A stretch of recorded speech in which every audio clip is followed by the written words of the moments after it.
தமிழகத்தில் தேர்தல் விதிமுறைகள் அமலுக்கு வந்த 2 நாளில் ஆவணங்கள் இல்லாத சுமார் 23 கோடி ரூபாய் பறிமுதல். வாக்காளர்களுக்கு கொடுக்க பணம் எடுத்துச் செல்லவில்லை என்பதை உறுதி செய்தால் உடனடியாக திருப்பித் தரப்படும் என தலைமை தேர்தல் அதிகாரி விளக்கம்.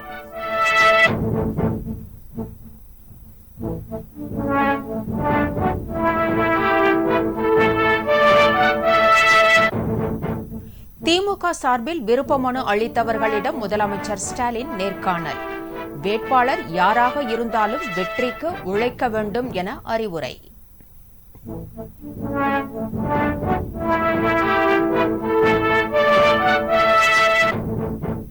தேர்தலில் தனித்து போட்டி என தவேகா தலைவர் விஜய் முடிவு. விருப்ப மனு அளித்தவர்களிடம் 2வது கட்டமாக நேர்காணலும் தொடங்கியது.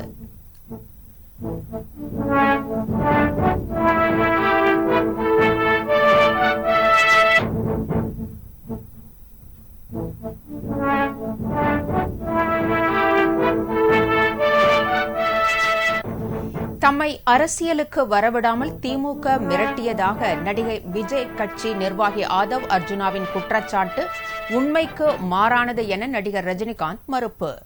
காலம் பேசாது, காத்திருந்து பதில் சொல்லும் என பதிலடி.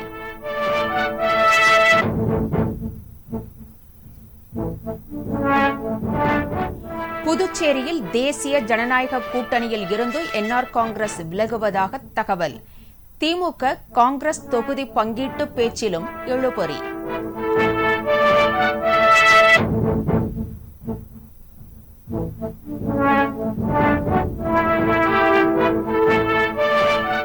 தமிழகத்தில் சட்டம் ஒழுங்கு சீர்குலைவை கண்டித்து தேசிய ஜனநாயக கூட்டணி கட்சிகள் மாநிலம் தழுவிய ஆர்ப்பாட்டம். சென்னை ஆர்ப்பாட்டத்தில் பங்கேற்ற எடப்பாடி பழனிசாமி பெண்களின் பாதுகாப்பை அதிமுக மீட்டெடுக்கும் என உறுதி.